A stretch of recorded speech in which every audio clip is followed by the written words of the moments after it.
Jacob, this is Lumos House. We've been doing Lumos House in 4 cities now, so now we're doing San Francisco. What we do is we bring together the most innovative founders, the best VCs and operators, and invite them to fireside chats, dinners, and events. So tonight we're going to be introducing Andrew Young and Raj. We're going to be going over some of the best things and the journey as to how they got to where they are now. So I'll let them take it away. Welcome.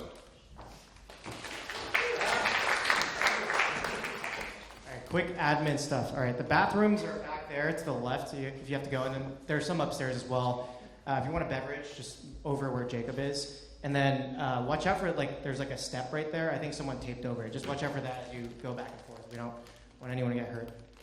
Okay, so I want to get a sense of who's in the room. So who here is a founder, entrepreneur, CEO? Wow, okay. All right. Yeah. Who's not a founder but works in tech? And who's not a founder but wants to build a company one day? Okay, cool. Sweet. So some of you might know Raj. He is a Canadian-American entrepreneur. You know, we're kind of... Canadian. Yeah, any Canadians here? And he's founded 2 publicly traded companies. So the first one was Zimride that became Lyft, that I'm sure everybody knows Lyft. The other one, Presto, restaurant tech company that he also took public, I believe, a couple of years ago. And he's currently building Lima and Tribe, and he also hosts a podcast with the founder CEO of Mercury, called The Founders in Arms. And on that pod, you interview founders, you sort of break down their tactics and tips, stuff like that. And so, I'm really excited to chat today. There are very few people in the world that have started 2 publicly traded companies and had 2 exits. And he's doing it again. He's doing it again in a very different space, immigration and in sort of the consumer social space. So excited to hear from him and so many founders in this room. We call this chat 0 to 1 for a reason. We want to break down the tactics, some of the insights that he's used to scale his company, take it public, exit, and how you can sort of adopt the same methods as well. So the expectation of the session, there's about 30 minutes. We'll do some Q&A at the end. Jacob, is there a Slido we want to do? Is that where you point to? Yeah, so we sent out a link to the Luma RSVP, so check that out, link to the Slido, ask questions. Sweet. I have a list of programming I really want to get through. But before I do you want to just do a self-introduction, share a bit about your background in your own words? Yeah, absolutely. Hey, first of all, thanks for having me, Andrew, and it's great to see everyone here. Glad to see so many founders out. That's my tribe, right? Literally, it's my tribe, and I love to chat with founders and help founders.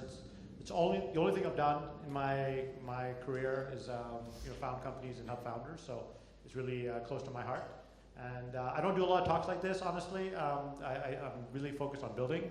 But Andrew is a good friend, and I really respect what all the great events he puts together. So wanted to come out and also get a chance to meet some more new folks. So I'm glad to be here, and I'm happy to help in any way I can. It's a beautiful journey, founding companies. It's a beautiful journey. It can be a lot of ups and downs, but it's something that's very close to my heart. So all my friends are founders, basically. So I really live the life, I would say, in a kind of very deep way. And I love it so much, I'm doing 2 companies at once now. So that tells you something.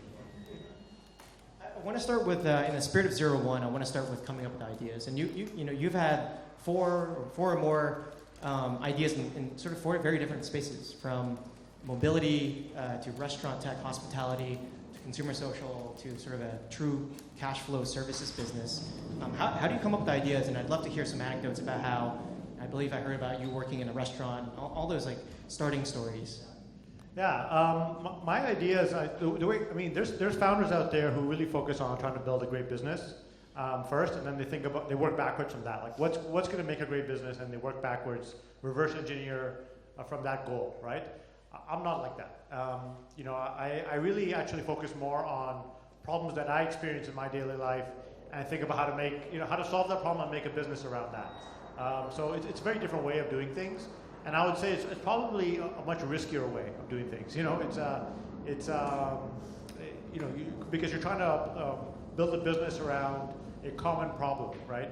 in the case of Zimride, which became Lyft, it was just getting home from university, which, I had my own car, but there were a lot of my classmates didn't have a car. And, I was just driving home one day, it was a long weekend. It was an hour and a half drive from Waterloo to Toronto, if you guys know Canada a little bit. I had a big van, 7-seater van, it was empty. And I was like, why is my van empty when there's so many people who need to get to Toronto on a Thanksgiving weekend? And that just sparked the idea, is like, why is transportation so inefficient? And now we're building social networks. You can find out, folks you know and trust. And so the idea kind of started with that. Transportation could be a lot more networked. It could be a lot more connected. And this was before the iPhone came out. Facebook had just launched an app store or API. And so you could kind of see it coming, but it wasn't there yet, right? So that's how it started. And for Presto, it was the same. I was having dinner at a restaurant with 7 other, MIT grads and Harvard grads, and a lot of great people there. But when it came time to split the check, we couldn't figure out how to do it. It took us an hour to try to figure out how to split this check between 7 of us, and it just became like this bad joke. How many MIT engineers does it take to split a check? And that's how it started. And we, I was like, well, why are restaurants so backwards when all the rest of consumer tech seems to be moving so fast? So it didn't make sense that like restaurants were so far behind the times. So I said, how do I build a company around that, right? And I actually dropped out my PhD at MIT. I took a job as a waiter to understand how the restaurant business worked, and build a company around that key problem that I had. I'm an immigrant too, and I've had, I've been denied for visas. I've been yelled at the border. I've had employees when I was CEO who struggled with their own visa, had to leave the company because they couldn't figure out their visa strategy. Had to leave the country, not just the company, the country, because they couldn't figure out visa strategy. And I've just seen this story time and again, and for me, it was a problem that I needed to find a way to solve. So I built an organization, Lima, around that, which helps people get skilled visas, green cards, etc. And then Tribe is another one that we're building what we hope will be one day the world's best group chat app. And I actually lead a lot of group chats. I love group chats. I think it's like the best form of the internet. Where you can actually talk to people you know and trust, and you can get to know them over time. It's not just a moment in time; it's over time, which is a big difference. And because you see the same people over again, you get to know them, and you can really build a lot of trust and friendships. So because I experienced, I used WhatsApp, I'm like, this is not really good, and then Telegram and all the existing services, I'm like, I think there's a much better app out there. And so that's why we started building Tribe as well. So all of them came from my own personal, and I think that preserves the passion for the company. It's not just about the money, it's not just about building a good business. Some people get off on that. I don't really get off on that.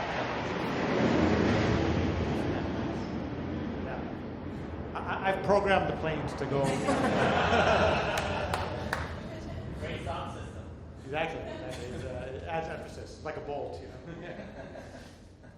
So we get really tactical into it, just because I think a few of the folks in this room are curious. So like Zimride, you realized there was an opportunity to use technology to pool people for rides from a destination or to a destination, and you figure out there's an opportunity there. How did you go and build it? Did you grab a fellow classmate and can we build an MVP? And from that point, how did you know it was going to be one? How did you know it was going to be widely adopted? And then 2, how did you know it had the potential to be a business and potentially a venture scale business?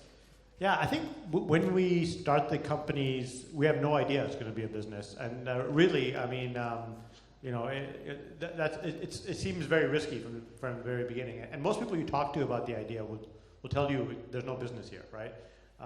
And the first question people ask you, how do you make money? And you have no idea. So the first thing I do in general is I go talk to users. I talk to people who are experiencing the problem, who are not me. I'm not just building it for myself. I want to build it for other people. So in the case of Presto, I went around Boston, door to door, actually, at restaurants. I walked in, I said, can I talk to the owner, can I talk to the manager? And I pitched them this idea of a tablet on the table that you could use to order and pay. And I literally went around winter in Boston, for hours, just going door to door in restaurants. Because, you could find those customers there and you could find potential users. It's the same with the immigration. We just reached out to our network and said, who needs help? With visas and green cards, it turned out a lot of people we knew needed help. And so we started solving those problems. So I think the general way of starting a company is not just going to build a product.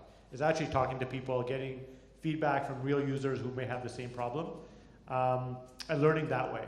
But even if you do that, like many times, the answer won't reveal itself for many years to come. I mean, in the case of Zimride and Lyft, I mean, like, yes, everyone understood that carpooling, was a problem. There was a Craigslist carpooling service that was very popular back in the day. Now nobody uses it, I think, or it's or maybe for long haul, drives. But no one really thought there was a business to be made. I mean, even with Airbnb, there was couch surfing, but nobody thought there was a business around it, right? So it was really hard to draw the line between a service that seems kind of free and cheap, between something that actually people would pay for, which is a professionalized service. So actually, you could see that kind of thread between like even Zimride, Lyft, and the immigration company and Tribe is like there's always things that exist in this space, but they're not very good. And you can make a better product, for a premium cost or whatever it is, and actually people are willing to pay because they want a better service. We had coffee a few weeks ago, and you said something really smart that kind of inspired me. It's the idea of catching a wave. And you said something along the lines of you have to pick an area, have conviction in it, and then just sort of like be patient and like build and be the expert in that space and be the go-to person, and eventually you'll catch the big wave. Can you elaborate a little bit on that if you know what I'm referring to? Yeah, absolutely. I think that is the real one of the big challenges of entrepreneurship is like people get passionate about certain areas, but the world may not be ready for their passion. The world may not be ready. When Elon Musk started Tesla, the world wasn't ready for electric cars, right? When he started SpaceX, it wasn't ready for sending rockets. So like the world isn't ready for your ideas necessarily at that time, but that's where that passion can take you through 5-10 years, where the world actually becomes ready, for that. In Presto's case and Lyft's case, it took over 5 years to reach product market fit, right? Over 5 years. So that is not a short time. Like nowadays, incubators try to get you to product market fit within 3 months. But I'll tell you, the journey can be a lot longer than that. And and there's often pivots along the way, and there could be major founder changes and team changes, and you could have a pandemic in the middle. You could have all sorts of things that can happen, on the journey towards product market fit. But that's where that initial passion carries you along, because you really like working on it. You really feel like something needs to happen in this space. I was watching a little bit of the Tesla thing last night. I mean, they're trying to build humanoid robots, right? The world isn't ready for humanoid robots now, right? But 5-10 years from now, maybe they will be, right? So it's really a passion for an entrepreneur's passion for a space that carries them. And one thing I look for when I invest, as an angel investor, I look for true passion for a specific space. And even though the market may not be ready now, is that person going to be sticking to it for 5-10 years? Versus someone who's trying to build a business. Remember, if you want to build a business, you're going to quickly abandon a space that doesn't look like it's going to make money, right? There's no business here. I can build a business in a different space, so I'll just go a different space. But and that is actually, you could be successful doing it that way. And there are many good examples of companies that have been built that way. And they can be very profitable businesses, good to invest in. But it's just not my style. So I don't gravitate towards that. Who here runs a venture-backed business? Like you raise capital? Raise your hand. Okay. And who here doesn't? Like the sort of like the bootstrap agencies, services, or solopreneur model? Cool. It's about 30%, 60%. So you kind of have both. You have a traditionally like service business that it doesn't need to raise venture capital because it's immediately profitable, and then you have the group chat, which historically has raised a ton of money. Like how do you think about what is the right time to like raise, or whether or not you should raise capital, and should that capital come from VCs versus like angels? In general, I think there's been a culture of Silicon Valley over the last 15 years of optimizing too much for raising capital. It's becoming like a default. Like this is the only way I'm going to succeed as a business. And I really disagree with that. I think there's some businesses, if you're building humanoid robots, probably you need capital, right? But if you're building a SaaS company, you don't necessarily need capital. There are many different ways of financing, and I think the incubator system that exists today, it's really optimized towards raising capital. It really kind of teaches people how to build a business that raises capital on demo day, and then hopefully they could translate that to raising more capital. And I think that's a little bit dangerous because you get on this treadmill where you're like, A, then when am I going to get to B? When am I going to get to C? And it's almost like you're playing a video game and you're trying to get to the highest level. And you think the level, the lower your letter is, whatever, F or it's G, you made it, then you go public and you're happy, right? That's not the way it works, right? Building a business is about having happy users and having good gross margins and making profits ultimately and growing profits. And I think the fundamentals of business building are sometimes missing in tech companies, and that leads to a lot of weird behavior. And the problem is, it's not just the founders that are, who have this culture, not just the incubator, but also the VCs. The VCs have, an incentive to raise a bunch of capital themselves, and then plow that capital into companies, because that's when they start earning fees. They earn money when they invest capital in companies, and they'll go tell LPs that hey guys, AI is going crazy. Please give me some money so I can help, get you involved with AI, right? And so everyone is involved in this thing. Everyone is involved. But I'll tell you who loses. Who loses is 70, 80, 90% of venture-backed founders, right? Because they raise too much money, or they raise, money to the point that they cannot get an exit. They cannot, even if they are profitable, the founders themselves won't make those profits. The employees won't make any money, except for the salary.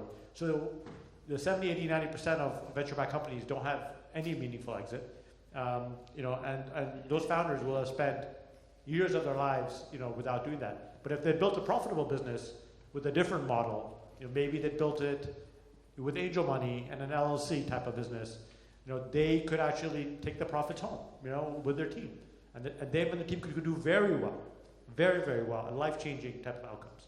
So I actually think that's a better way. If you're a tech founder, that's actually a better way to build a business in the beginning, because it teaches you the fundamentals of business, right? That is the fundamental of business. The fundamental of business is not A, B, C, D, right? That is not the Series A and all these things.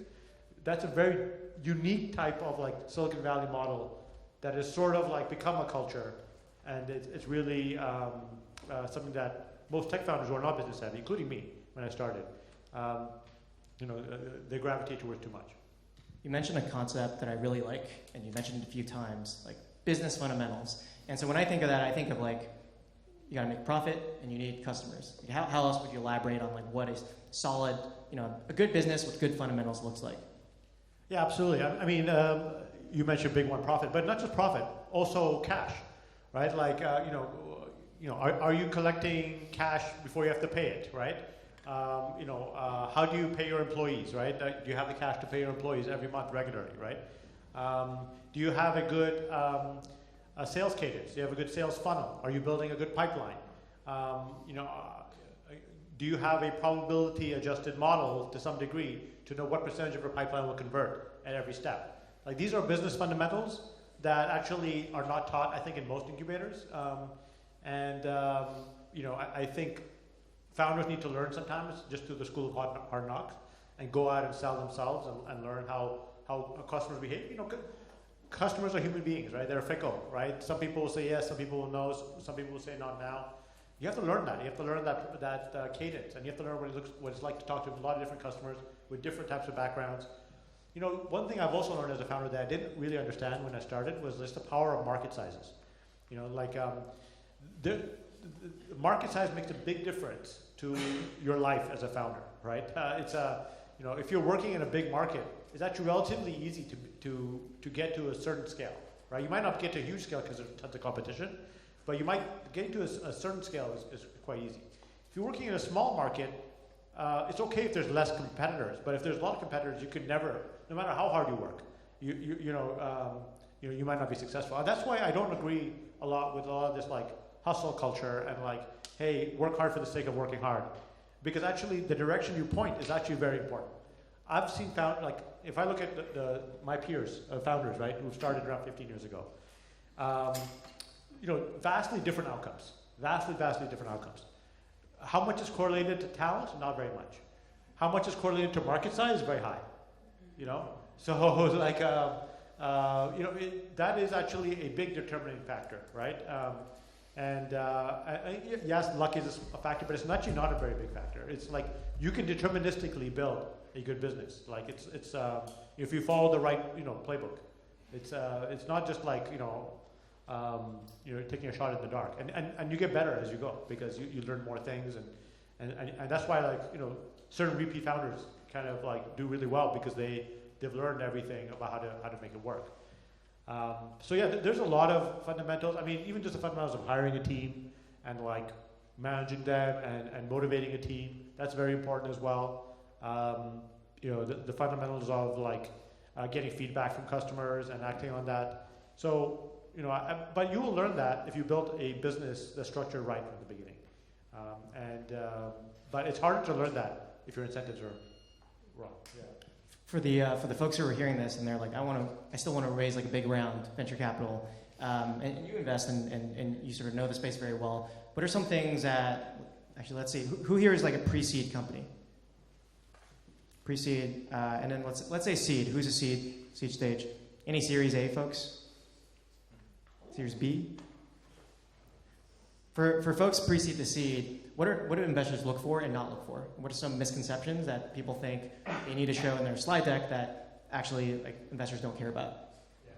I think when people fundraise, they should always be optimizing for finding the right investor for them versus trying to sell investors who may not care about their space, which is very different. It's almost like it's pure matchmaking, right? It's not really like it's called a pitch. It shouldn't be called a pitch. It should be called matchmaking. You know, you're looking for the right fit, and the right fit of an investor will have been thinking about your problem before you met them, right? And they'll be like, oh, there's a problem there, and I really want to get involved somehow, right? And they know your problem. You could say like maybe 20 words, and they'll be like, yeah, I get it. You know, I get exactly what you're trying to solve. So I think there's a lot of focus on like what should my deck say and all this stuff, but it's actually just finding the right fit out there. And what's difficult about investing fundraising is that just there's tons of rejection. There's a lot of people who say no, and I probably raised 20 rounds or something. Like I've done a lot, right? And so it's like in every round 99% rejection, right? So probably got thousands of no's, right? And it's difficult. Like it's psychologically difficult. We're not wired as human beings to get that much rejection, and there's a lot of people who it's hard to like not take it personally, right? Like why would you not get this? This is amazing. And then you're like, did I not explain it properly? Then you start questioning yourself, right? And questioning the business. Like, is this going to survive? All this stuff, right? Which is why I get back to have good unit economics, have good cash flow, have good profits, right? Because then you don't care too much about what investors think, and investors will find you and beg you to invest. So that's what typically happens. If you're playing the game where you're trying to raise, I think you need to have a very clear story. You need to show how big the market is, show how good the unit economics is, show that you understand the fundamentals of business. But most things for a VC investor, what they're looking for is something that could become worth billions of dollars. So you got to tell that story, right? And then you got to tell them why are you the right person to build that, build that type of product. If they believe that this could be a big company, and they believe that you are capable of making it a big company, that's all the two things they need. They don't need anything else. And then the rest of it is just like timing and luck and stuff. Like you're going to get investors who might believe that, but they've done 3 investments that year, and they won't tell you that. They have no incentive in telling you that. Like they won't say anything. They'll be like, yeah, it's too early for me, something like that. That's some BS, right? So like that's why you should never take anything an investor says personally. Even their feedback you should not take personally. Or even take it seriously. Like if they give like feedback and say, oh, I don't think you have this and that, then you're like, well, is this guy? He's been very very experienced person. He's on the boards of all these companies. Should I believe them? And the answer is no, right? Because they know almost nothing about you and your business, and very little. Like they met you for like 20, 30 minutes, so they know almost nothing, right? I think it's very hard for founders to do that, right? Very hard for founders to ignore feedback from very experienced people and go, and really just index more on what users are telling them, what they're learning in the market. It's difficult for founders to do that. It's difficult for me. I would say it took me probably up to 8 years, before I could I felt like I was really kind of nailing it, on my day-to-day execution. It's a long journey, a lot of learning. Hopefully some of the things I'm telling you today can shorten some of the initial pain of like being on the steep part of the learning curve, but yeah. Any VCs in the room? I know one, two. I'm so sorry. I invest too. I mean, angel checks, but they're very different from a VC one. Yeah. You've talked before about founder-friendly VCs, and I think you've mentioned that you think YC is like the most founder-friendly VC. Can you talk about why? And can you talk about some of the traits, characteristics of VCs that truly care about the founders and want to help them succeed in the right ways? Yeah, I mean, there are VCs out there who will back the founders no matter, come hell or high water, and want you to succeed, whether it's this company or next company, right, or whatever. They want you, they back you because you're a founder and you're doing, risky things, and they support that. There are a good number of, I would say, maybe 20% of VCs are like that, right? Not like 50, but I would say 20, right? Most other VCs would be more focused on their own careers and their own outcomes. And the minute you hit some challenges, they're off to the, they're going to invest in 10 companies and they hope one of them succeeds, right? So if you looks like you're not going to be that one, their incentives are to not spend time with you and to go, either go find that one or to spend time with the one that's going to be successful, right? And there are some VCs that I think will do a good job of being founder friendly. I think YC is the best one. Andreessen, in my experience, has been pretty founder friendly as well. There's a few others that are really good and will really support the founder through thick and thin. They're hard to find though, and the problem for founders is that some people who appear founder friendly are often not when it comes to a difficult time. And you really have to reference check your VCs. It's really important to do that. Talk to other founders. Talk to every founder they've worked with, like not just one. Talk to every single one. It's worth it because you want to know what happened in that one scenario where interests were not aligned, right? The standard VC terms make it such that VCs actually have a lot of power when things are not going well. Like they actually can block you from raising a round that might be lower than your current round, right? They can block you from selling the company. That's the standard VC terms, and actually, I don't believe those should be the standard, but I think founders have not yet figured out how to negotiate those away. But that's why it's really important that you have VCs that you trust, because probably if you're not an experienced founder, you're not going to have the leverage to negotiate those away.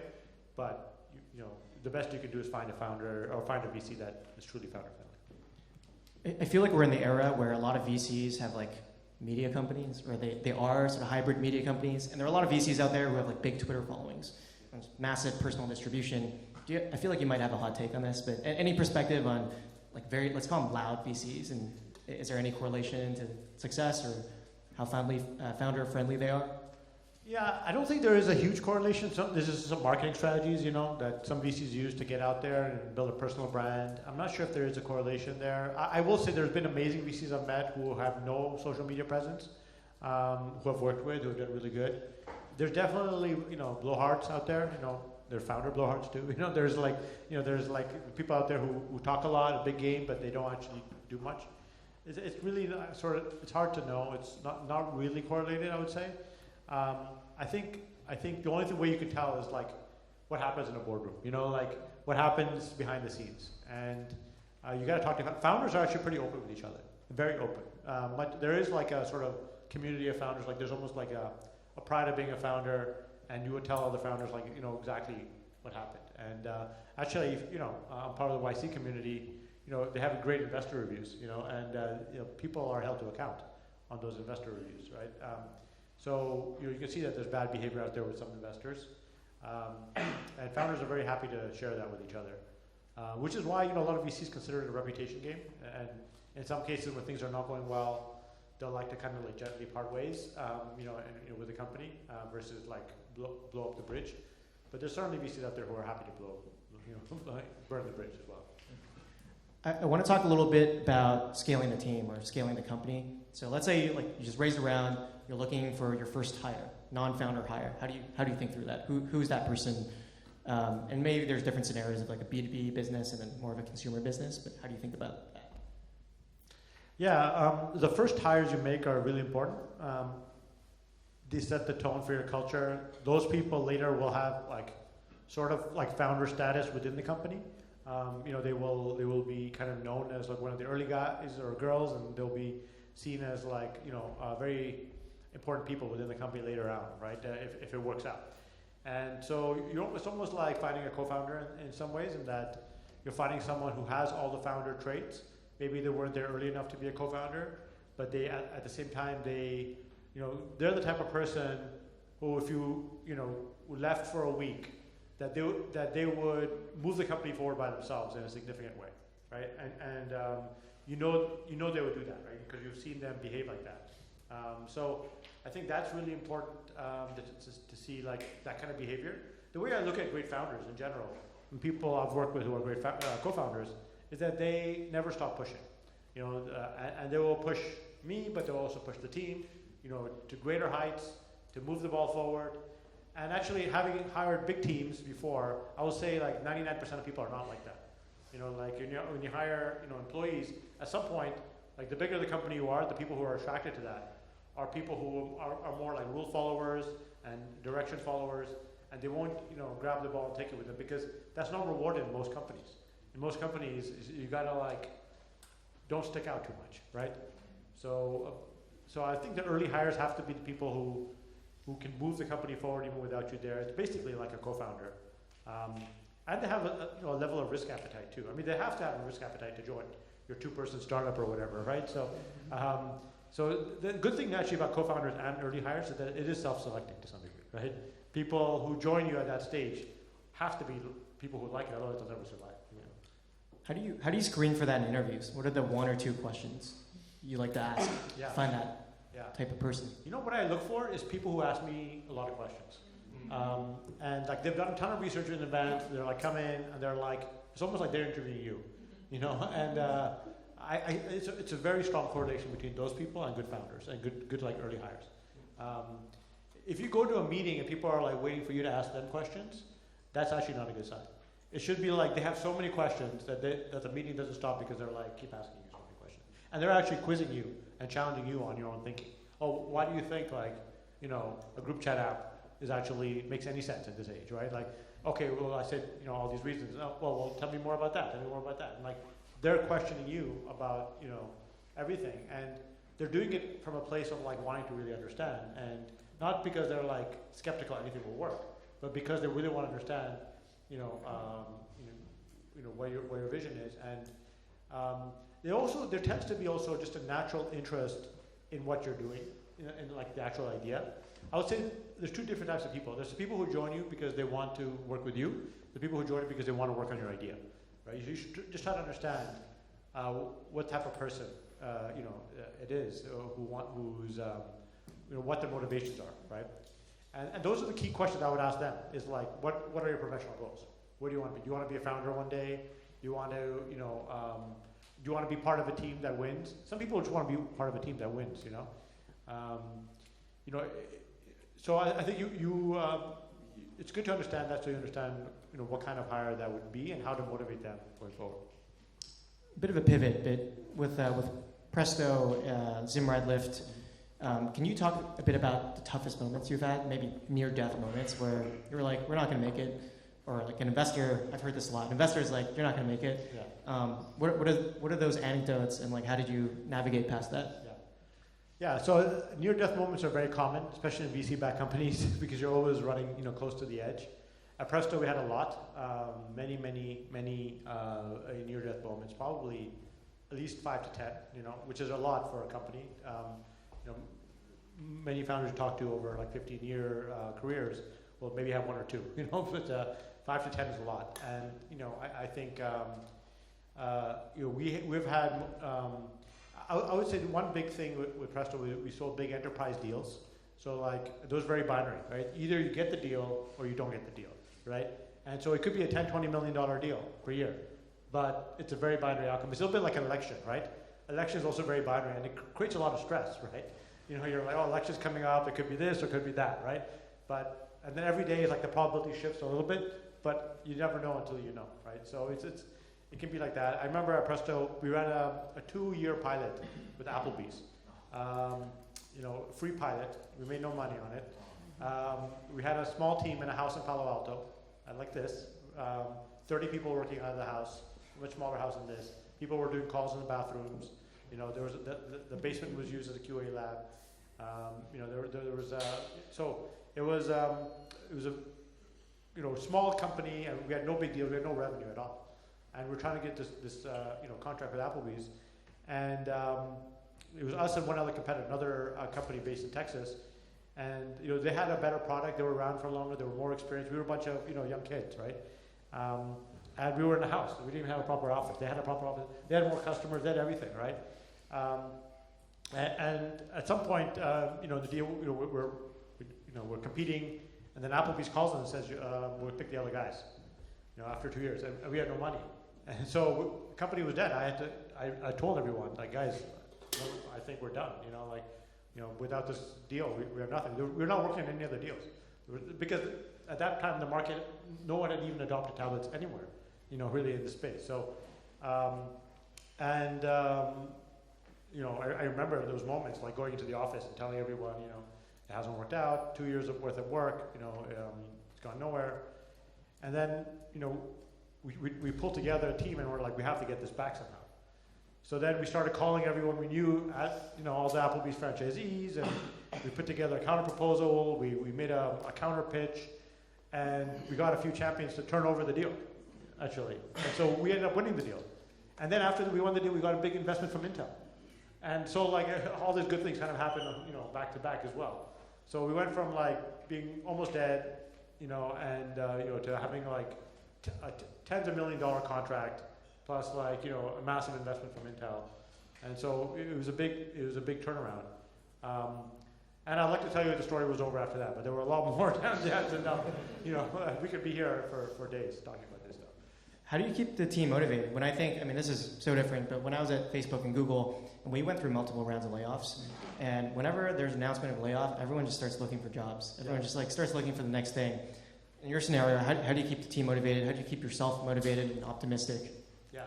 Well, I think layoffs are very difficult culturally, and I tried to not do layoffs casually, and I didn't do it. I did a couple rounds of layoffs at Presto, but then I didn't do it for 8 years after that. And I found, you can, for example, we hit the pandemic, and I didn't do layoffs. I did a salary cut instead, a temporary salary cut where we all took lower salaries, and then we paid people back after the pandemic was over. And I thought that was much better because people pulled together culturally. They're like, we're in this together, and I think it was a good move for the team to feel like they're part of a whole versus we're throwing. Once they feel like you're cutting some people loose, everyone feels like they're just dispensable, and then people start looking for jobs and stuff like that. So I think layoffs are very toxic. I think Silicon Valley needed, especially the big tech companies, they needed a retrench. But the way to retrench, if you're going to retrench, do it all in one shot, not do these multiple rounds of layoffs. And if you do multiple rounds, then you're really struggling because the team is always like, what's next? Am I next, right? And it breeds a bad culture. And I think that's why a lot of the new startups coming up without that culture of laying off lots of people are actually in a better position than a lot of these incumbent companies who have been through these multiple rounds. Because people just feel like, if they feel dispensable, of course they will leave. They won't feel like it's a trusted partnership. There's one last thing I want to touch on in terms of leadership and team building. I think I heard about you. You do this. You build this constitution for your team. You write this constitution to keep your team focused. Can you tell everyone about your method and how what is the impact of that? Yeah, that's something that worked for me really well. Is writing down my ideas and beliefs over what our North Star should be, what our mission should be, what our values should be. Writing it on a memo, and then institutionalizing that memo as a constitution for the company. So at Presto, I wrote a memo called Boost and Boast, which I treated as our North Star. I said, look, there's a lot of noise in the market. We win deals, we lose deals. There's VC funding, no VC funding. Competitors are doing this, but I don't want you to think about any of that. I only want you to think of two things: boost and boast. What does boost mean? Boost means we're going to be maniacally focused about increasing value for our customers, of boosting them up. And we're going to instrument that, we're going to measure that, and we're just going to measure how much value and how much ROI are we delivering for these customers, for our restaurant enterprise customers. And then boast is about, are we telling those stories about how we're adding value to new customers? And are we doing that just really well, like over and over again, relentlessly? Because actually engineers don't like boasting, and so boasting is something that I had to explicitly talk about because otherwise people would not do it. And if you don't do it, you won't win sales deals, right? So, so boosted boast, I said, if we just do these two things well, we're going to succeed as a company. Everything else is just noise, it's luck. We don't worry about things we can't control. And then I also wrote like four key aspects of our mission. I wrote that. It's actually, we painted it on the walls as well, so we could keep everyone focused on what are we about as a company. And then you have to reinforce it with people. Every new employee had to read the memo. I would quiz them on it, and like the new hire onboarding. I would mention it in every step of like every memo I sent out, every speech. Like I want everyone to understand like this is what's really important. And before we did that, there used to be a lot of thrash in the company. Like there used to be like, oh, this is happening? Should we worry? This is happening. Should we worry? There was a lot of like water cooler talk and rumors and things like that. But after we did that, people calmed down and they knew what to focus on, and they knew what we should really drive towards. It really helped, I think. I would recommend everyone write a constitution. I even wrote like a constitution for myself, like how to deal with Raj, and this was part of the memos I shared with the company. It's like, just so you know, Raj has some quirks. Here's all the quirks, and here's the way I like to work.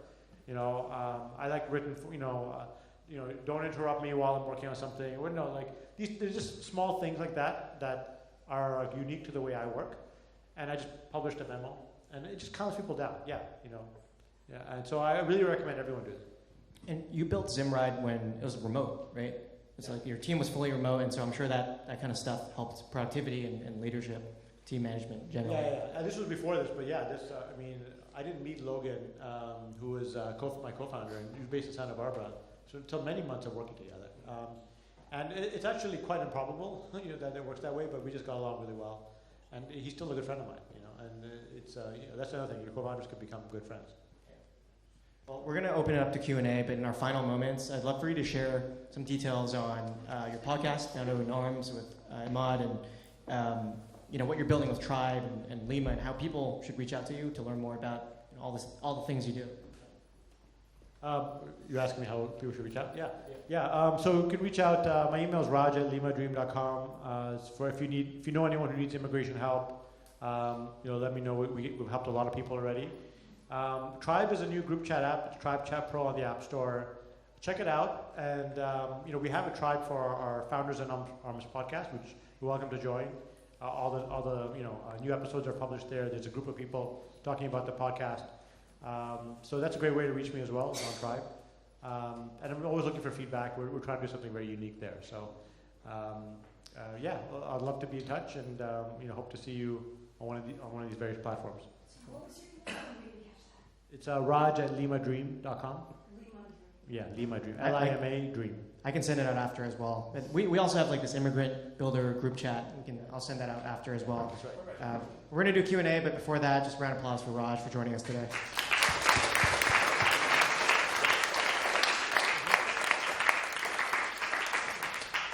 Okay, so we got some Slido questions. I'm going to start with this, and then we can just let people go ad hoc.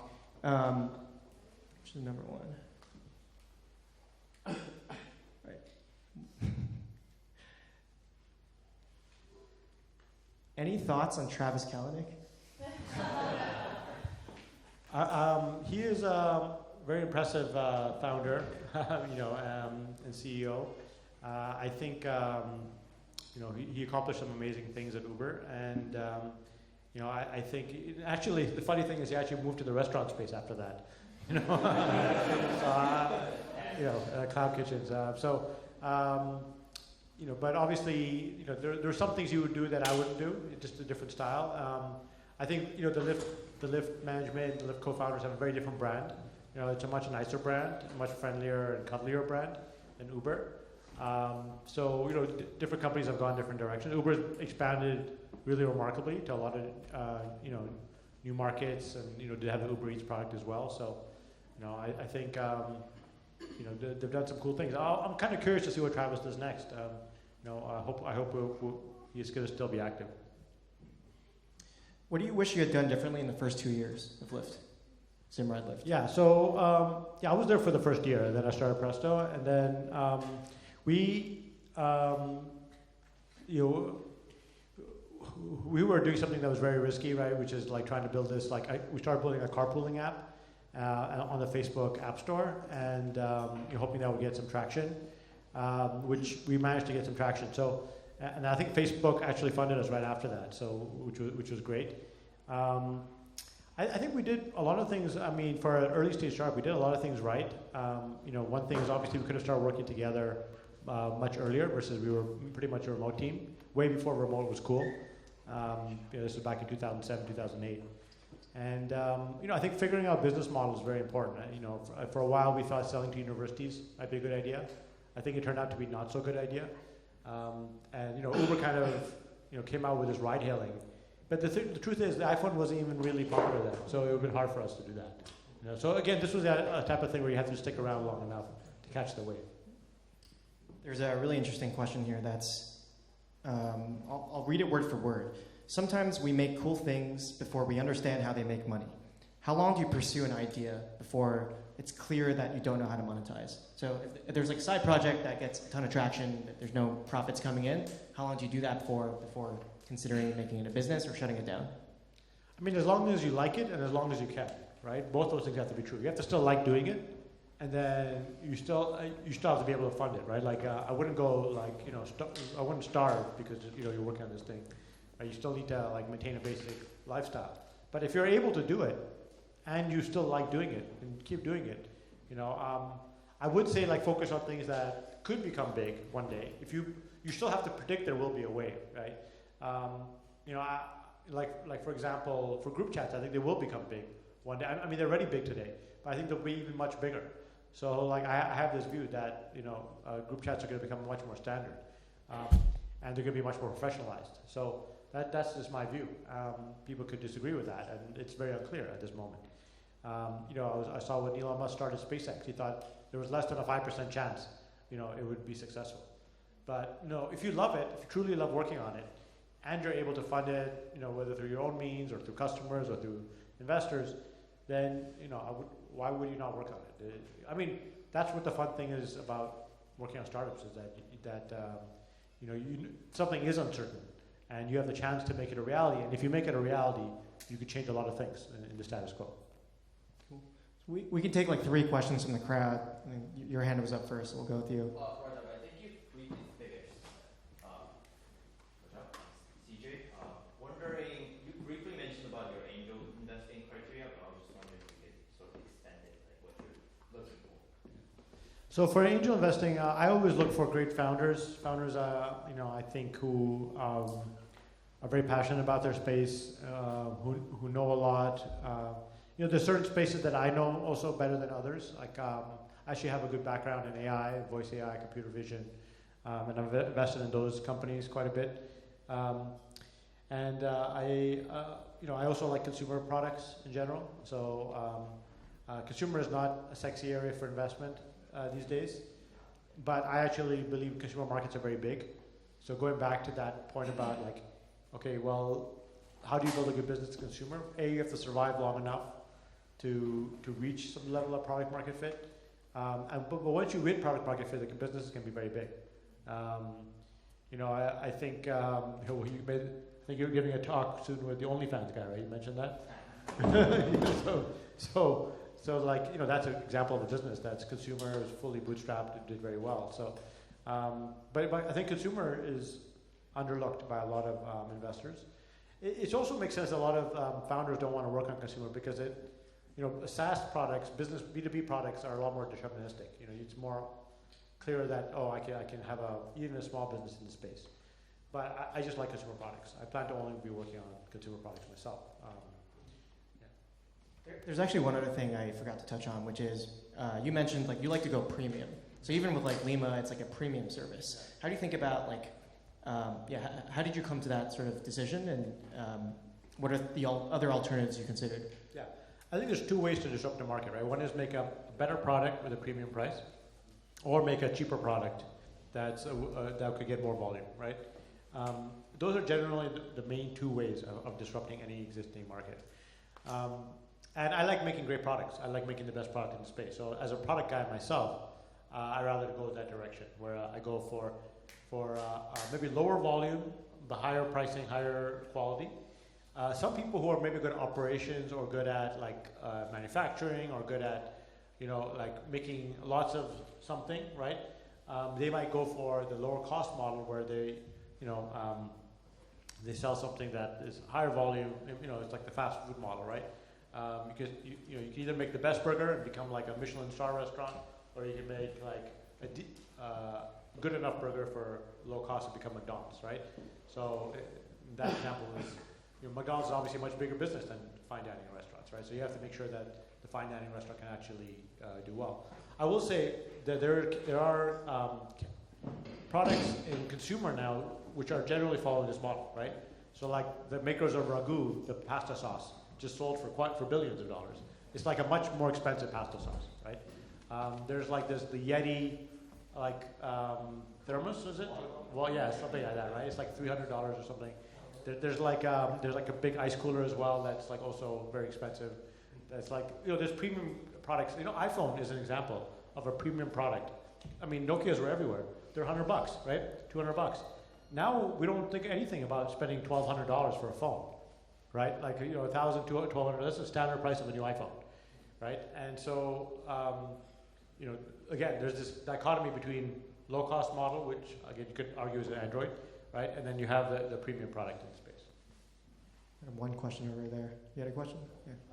Corey, co-founder CEO of Retreats and Venues. Question for you. What do you think your biggest 3 superpowers are as an entrepreneur? Interesting.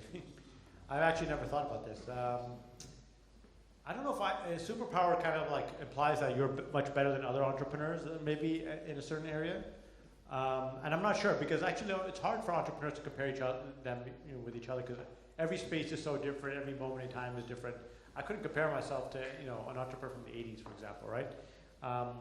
So it's also not visible. It's not like you could see Superman flying in the air. It's like clearly he can fly, but like you see a company doing well, you don't know why it's doing well, right? So I would say in general, the things that I'm generally good at relative to other people I've worked with, are, I tend to care a lot about product, so I focus a lot about product and user experience.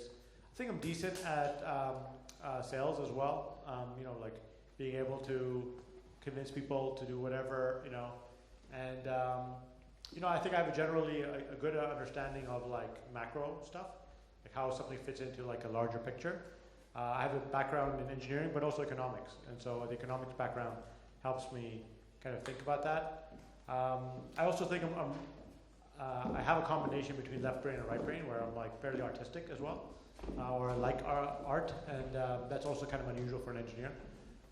There are a lot of engineers who are good artists as well, but if you find that combination, it gives you some level of advantage on product design, just crafting a beautiful experience for your user. Whereas there's some engineers who are like, I would say someone like Bill Gates, who are just amazing engineers, right? And they do really well at that, and they really love it. And I would say like I can do okay, but I don't really love it as much as someone like that. So, We'll take one more question, and then I don't know if you'll be around, but you can ask him in person.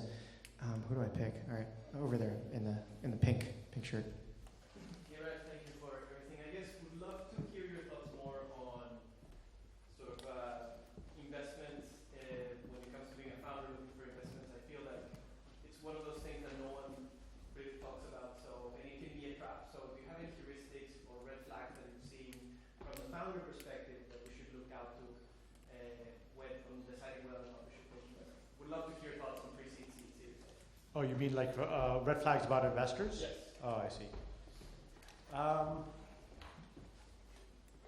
So I would say if you have any doubts at all, it's probably a red flag about an investor, right? Yeah, any doubts at all. Like if someone's not getting back to your emails, if someone is like asking questions that don't make sense, if someone is like, maybe they've invested in a competitor and then they're saying, oh yeah, I'm also looking to make an investment in you. Like, if you have any doubts at all, it's probably not. Remember, I think only 20% of investors are good.